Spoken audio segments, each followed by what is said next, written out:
Is there anything in the green?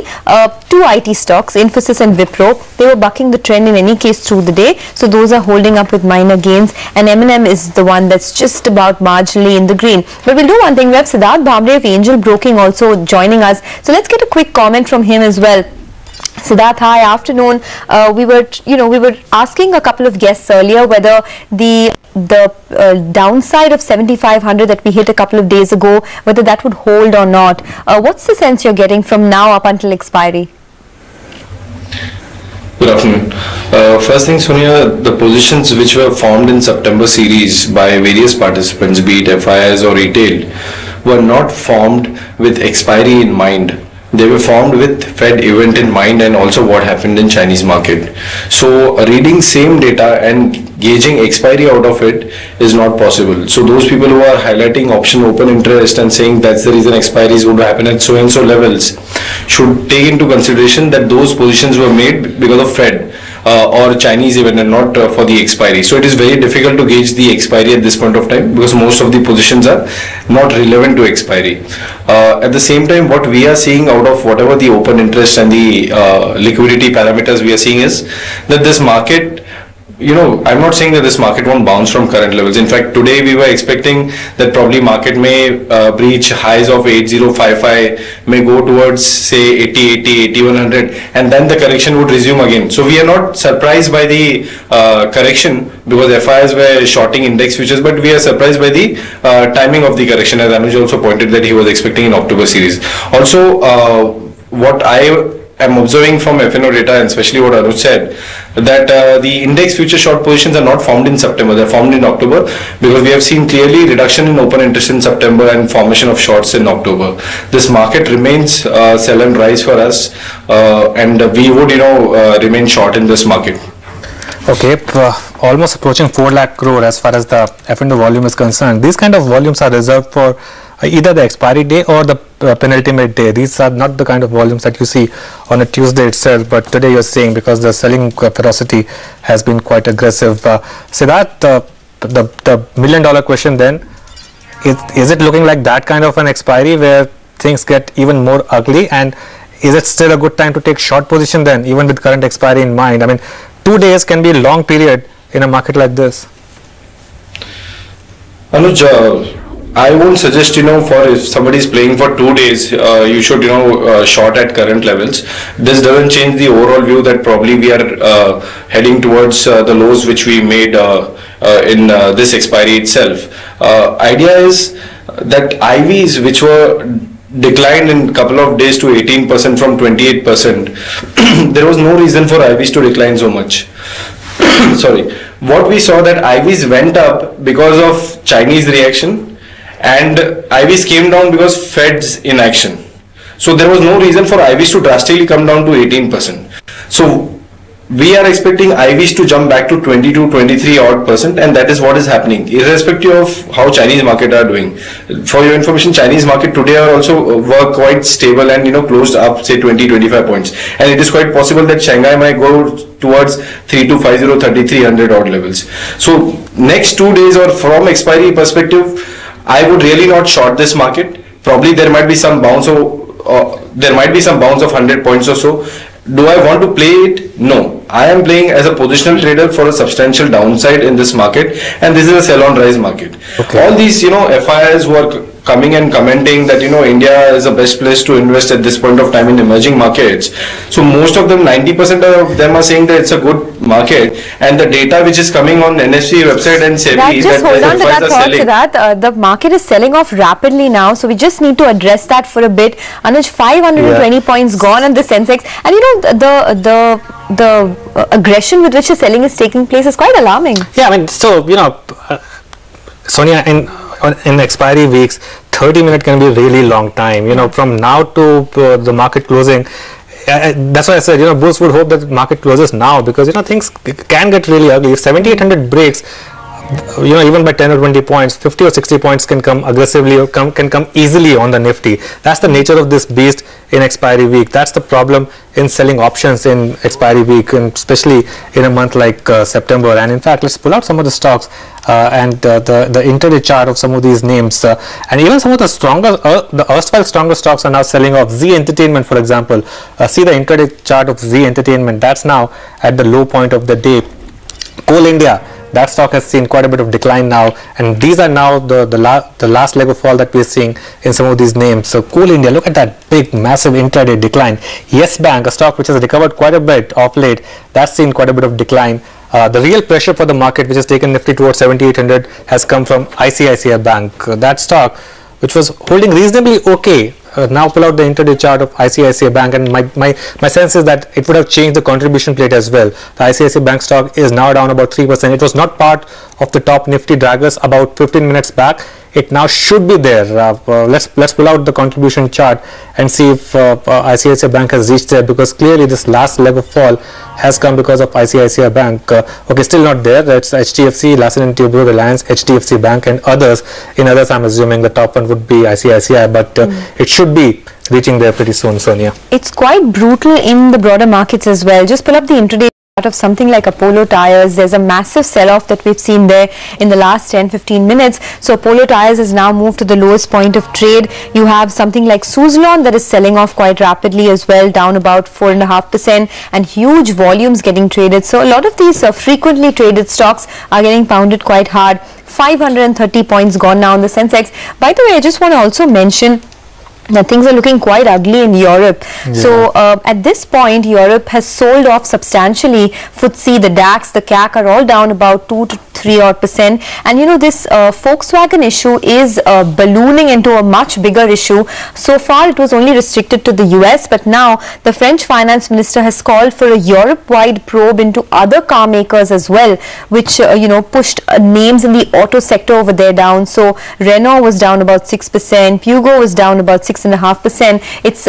It's now spiraling into some of the other car makers as well. Yes, Sonia, and you know, the Nifty is really desperately trying to take support at 7,800. There's a bit of a battle going on. If you see the tick by tick data, you'll see the battle on the Nifty. It went to 77.99 point something, if I'm not wrong, but somehow it managed to take support there. Let's pull out that exact low. 7800.40 was the low that it went to, and from that point on, whether it was algorithm or whatever, it somehow, you know, the Nifty is trying to take support. It's still 5 points off 7800. And why is that important? Because 7800 put has the highest open interest. So you know, if 7800 breaks, some of those traders would have sold the calls, sold the puts, would have big losses. Let's get back to our guest then. Siddharth, I know you're liking for FIIs, but leave that aside. Give us a strategy for this market. Someone who's watching you, what would you advise right now? It's a sell-on rise market, Anuj. And so you wait for the rise. The rise is not coming, Siddharth. What defines the rise? Rise did come. See, rise did come, and people started talking about rate cuts of 50 basis points and 100 basis points, and started talking about 8,300. And that was the time when you should have actually, you know, gone short in market. Now 300 points from top, you know, traders become. It's difficult for traders to give fresh shorting call. So when we say sell on rise market, we are not saying that rise will happen immediately. After that Fed meeting, whatever the bounce came in market, or after forming lows of 7,000, anybody who's technically watching this market would know that this is a market where you are seeing on weekly charts lower top, lower bottom. You saw almost 50% retracement of the fall, and you know, we came at 8050 levels. That is what sell on rise is. So today, if you ask me, I would still continue to say sell on rise, but rise not immediately. We might go to, you know, 7600, 7700, and again if we come back to say 7800, then you short this market. So I would suggest hold on to those short positions. People who are expecting that there will be a huge short covering rally should understand that the guys stronger hands who have shorted this market have shorted from 8,300, 8,500 levels. Why will they cover their short positions? So this market, I again, you know, just to take that point, I'm not trying to, you know, just give gyan, but what I want to say that all the factors which people are pointing out that this is positive for India would play out for sure. but after a couple of quarters when this dust is settled. So you cannot have that reason and start buying now only. So we are expecting, at least from trading perspective, not from fundamental perspective, there are two different views.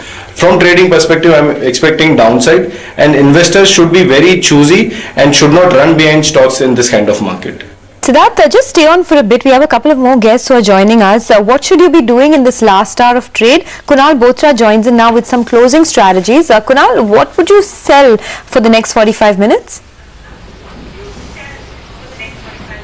Well, two stocks which is there on my list, Sonia. The first one is a sell on Hero MotoCorp. I think if you look at the last 3 days, particularly, the stock has been taking resistance around 24.30 on closing basis.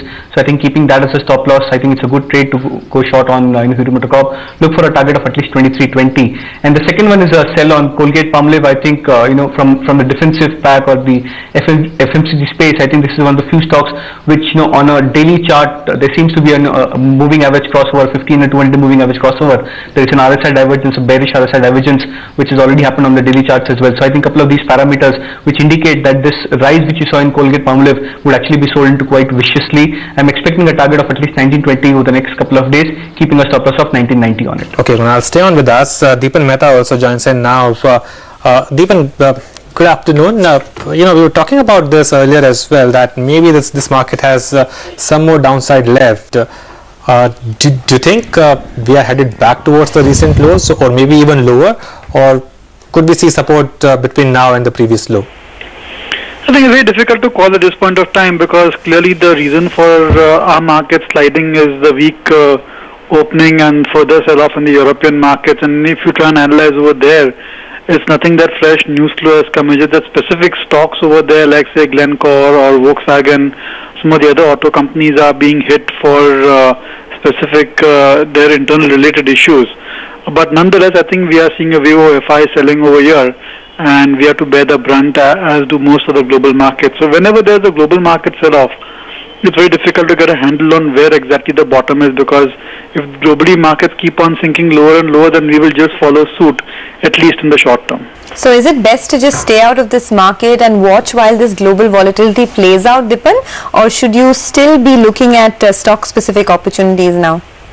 I think depends on each trader and investor. I think corrections like this are good for investors who have been left out to start putting some money to work. But on the other hand, if investors are more or less fully invested, then better to stay out. And as far as traders are concerned, I think they need to be extremely quick on their feet and completely avoid leverage positions. Okay, Sudarshan Sukhani is also with us. Sudarshan, good afternoon. Are you surprised by the downtick? Yesterday you did say that maybe this market has downside left and shorting may not be a bad idea. But at current levels, is it still a shorting market, and what would be the next levels to watch out for in the Nifty? Well, yesterday, in fact, morning and evening, afternoon, I suggested we should be short with a stop at 8,050. Now, naturally, Anuj, no one has a sense that markets can fall so ferociously. That's something for the market to do. So yes, I am surprised at a sudden decline, although 7,800 was quite easy to think of, not in one day. We have reached a strong support level. If you are a positional trader, you maintain your short positions. 8,050 is your stop loss. Take some profits off. On any rally, reinstate your short position. If you are a short-term trader, then we have come to a strong support level. This is not a level where you want to start selling now. You want to take your profits, let the market stabilize a bit, but the trend is on the downside. Okay, the trend is on the downside. Sudarshan, is this a market which is still largely range bound between 7,500 to 8,000, or you can't say that with certainty? I can't say that, because this range is not going to last. You are right, Sonia. We are seeing this range, but it's a matter of time before it breaks. It will probably find it easier to break below 7,500. Although either event is possible, but I would assume that a break of 7,500 in October towards 7,000 would be much easier to achieve. Okay, well, 7,800 is now broken, 7799.40. So I'll be watching out for the next 5 or 6 minutes of trade, because that will tell you whether indeed 7800 is going to hold, because just to reiterate the point that we've been making, 7800 put has an open interest of 60 lakh shares, so that's a lot of open interest. The next after that is straight away at 7500 put at 41 lakh shares, so there's a 20 lakh differential between 7800 put to 7500 put. That tells you that 7800 was seen as a bit of a sacrosanct mark for support, and it's really crucial for the bulls to maintain that. Siddharth, a word on this. You did say that the rally came and that was a shorting opportunity, but that's gone. From now, what kind of rally would you be selling with this kind of expiry and with this kind of market in mind? Would a 30-40 point rally be good enough to short, or would you wait for a 50-60 point or maybe even a 100 point rally? First thing, Anuj, that 7800 is not support according to me. Okay. Most of the when support comes, you are highlighting 7800 put has maximum open interest. It would have been support if most of the people would have shorted that put option, but because of all these events and volatility around the globe, people mostly have bought that option, and hence according to me 7800 is not support, and I won't give any importance to that level. So it breaching by 20-30 points here and there will not do any meaningful change. Now when I will short, if I have to short only about 30-40 points, then I better short now only. There's not much of difference looking at the volatility. For me now, previously shorting opportunity was around 8050, 8100, which is gone now. The next shorting opportunity is around 7950. That's technically the next support level for this market, and if there is a bounce to those levels, then I would short. I would not suggest people to square off their short positions at this point of time, those who are sitting at shorts at higher levels. Probably, this expiry there might be some bounce here and there, but what positions FI has formed, Anuj, which you also spoke, is clearly in October series, and I don't think so apart from this 2 days buying figure in cash market, which was nothing in front of what they sold in last 1 month. I think the cash based selling is going to resume again. Okay, so cash-based selling is going to resume again. Whether we think that 7800 is support or not doesn't really matter, because that's given way quite decisively now, 7793, and the Sensex is staring at a 560 point sell-off. I don't think anyone expected this at the start of trade today. Some more, added to the casualty list now. Take a look at the intraday chart of Tata Motors. That one has suddenly and swiftly moved to the downside. It's down almost about 5% Sudarshan, I remember at the Calcutta camp you were talking about the near-term downside for the Nifty could be extended all the way to 6850. Is that a level that still holds? And I know it's difficult to call, the timing of the market, but do you see that now in the next couple of months itself before the end of the year? Well, that's a level that holds even more, because the efforts to rally have failed. So the higher levels, 8050 resistance is very much intact, and the further we go from there, the stronger the chances that the pattern, the head and shoulder bearish pattern, will fulfill itself to 6850. So that has become, the chances of that are now stronger. And for the time, Sonia, you know as well as I do, I can't give you any, we don't have a time horizon, but I think in the next 2-3 months, if it is to come, it will probably come in that. Okay. Deepan, time to again ask that uncomfortable question.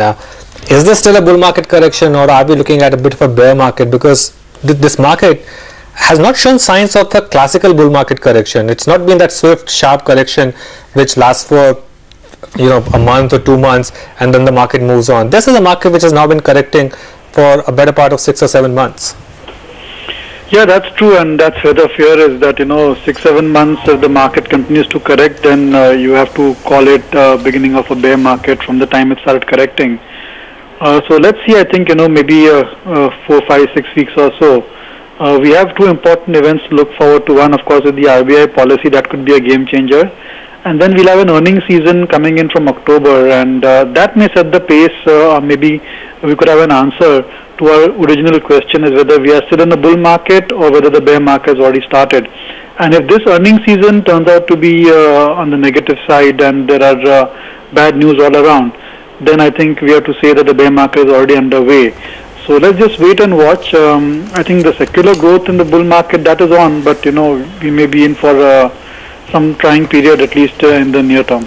Okay, for the near term, at least 7800 has been defended. The market went to 7792 but has bounced back to 7810. Sudarshan, you have seen many market cycles.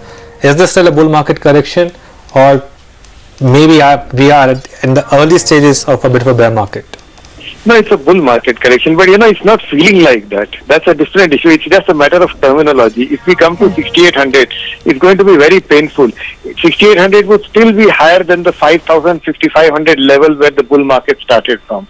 So virtually it's a bear market, but we call it a bull market correction. That's all. And Deepan is a very good friend, but I have to disagree with him. How can a 25 basis point cut become a game changer? I doubt it. Deepan, you want to respond? You want to comment on that, because that's the question. That's the question that all of us have. Yeah, well, I was hoping for something more than 0.25% for one, and secondly, I think the commentary is very important. And if the RBI governor does indicate that maybe this is not the end of further rate cut, and what their outlook on inflation also, if they are going soft over there as well, then suddenly it will open up another 50 basis point cut. And what I've seen is that typically when G-Sec yields come to around 6.5% or so, yes, you can't have a bear market in India. You go back into 20-30 years and see whenever G-Sec yields have come down, then around those 6% levels or so, then it's great times for our markets, and you'll see a lot of local money coming into Indian equities, which is also what is happening at present. No, that point is taken, Dipan, but you know what, the worry is that in an environment where the global markets are slowing down so much, that seems to be the overarching theme, right? And if there is a big sell-off in Europe or another big sell-off in China, then all bets are off. We've lived through 2008 and we've lived through 2010 and 2012 and all, and then survived and outperformed every market emerging or otherwise, and now Chinese also have been faltering. They were outperforming in most of 2014. So you have to have faith in the resilience of our economy and our markets, and the fact that right now these short-term knee jerks and the short-term corrections will definitely take a toll. But underlying, I think if corporate profitability remains strong, interest rates are low, Indian savings get diverted towards Indian equities, these are all very strong macro trends. And eventually, whenever the sell-off in the global market comes to rest at whichever point, and then they start stabilizing or even start moving up a little bit, we will see that our markets outperforming big time at that point of time. And typically, markets do not give an opportunity to buy or to sell. Sure. So we have seen that time and again. Okay. So it's how you position yourself in times like this which makes a difference when the markets actually turn. Okay, before we go to Nimesh for a dealing room check, Siddharth, I saw a bit of a smirk on your face when the RBI issue was being discussed. Please explain what you're thinking right now in terms of what the RBI could do and what the market would do, because last time when we had a rate cut, the market actually topped out that day, and then we had that big slide intraday. This is very contradictory approach to what fundamental guys usually think about the rate cut. But statistically, I've observed that whenever the rate cuts have happened, or when the trend has changed from hike in interest rates to decline in interest rate phenomena, markets have corrected. So there is a direct correlation between statistical direct correlation between interest rates and markets.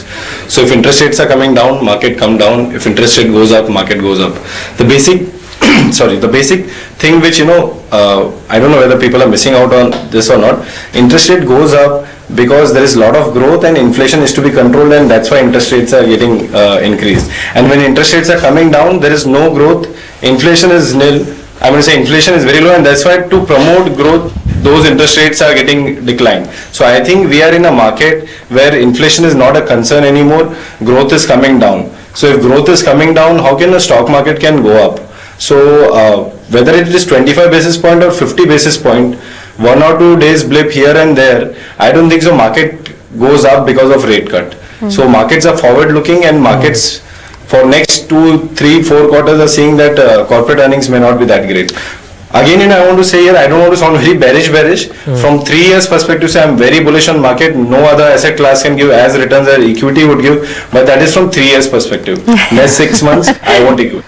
Okay, so that don't worry. You're not sounding bearish. You're just sounding a little bearish. 3 years right now. I think people are asking for this expiry. For 3 years would be really long. Let's get our colleagues also in this discussion. Nimesh first. Nimesh, anything more that you want to add from the last conversation that we had? The Nifty has bounced about 30 points. Are you getting a feedback that even this would be sold into? Well, Anuj, broadly the sense is that the pullback will get sold into an expiry on Thursday, so you'll have this volatility for the next few days. But today's fall is clearly global in nature. It's largely driven in the futures market. The cash volumes are relatively on the lower side, and FIs have been net sellers in the cash market, despite the numbers that we're seeing for the last 2 days. That's if you adjust to those adjustments, they're net sellers in the cash market. That's going to be the trend in today's trade as well. So the FIs seems to be net sellers both in the futures market and in the cash market. Well, there are a lot of rumors doing the rounds about a possible basket selling to all the way up to US markets probing some of the Asian countries for a possible fraud, to China having further pain. So whole host of rumors are doing the rounds. There is no particular reason for it, but the fall is definitely global in nature. We've seen all global markets down. Europe is open down. The Dow futures are lower. So clearly there is this global panic which is now setting in across emerging markets and across India as well. What we've seen is the high betas are taken to the chin. So all those sectors which rallied in the last few days is now giving up most of the gains. So the bank stocks and the bank Nifty is down. The highest real estate stocks are down in trade today. So there is no hiding, so to speak, on any sector which is stand out as far as gains are concerned. From a near-term perspective, as I said, the expiry will be very critical to watch out for. So again, in the last few days I've been saying this, despite the up move, this will get sold into, and it's got sold into in today's trade.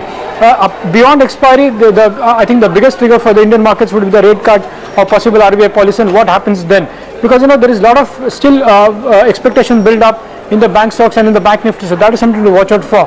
But clearly today's fall is largely global in nature and led by selling in the futures market. And as I said, the volumes are relatively on the lower side, but still the FIs are on the sell side, both in the futures and in the cash market.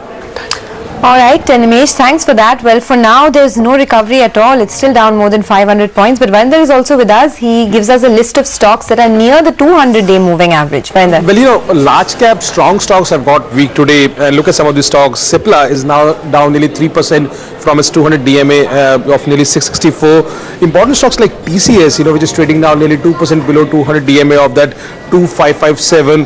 Bajaj Auto is down, if you have to compare with 200 DMA, it's below 1%. The 200 DMA for Bajaj Auto is 2309, so keep an eye on that stock. And two important stocks, or actually three important stocks, Sun Pharma, SDFC Bank and Asian Paints. These are three stocks which have got very weak today. They are down nearly 2 to 3%, but they have slipped below their 200 DMA in the market today. Look at Sun Pharma, 200 DMA is 909. HDFC Bank, 200 DMA is 1043. Asian Paints, 200 DMA is 806.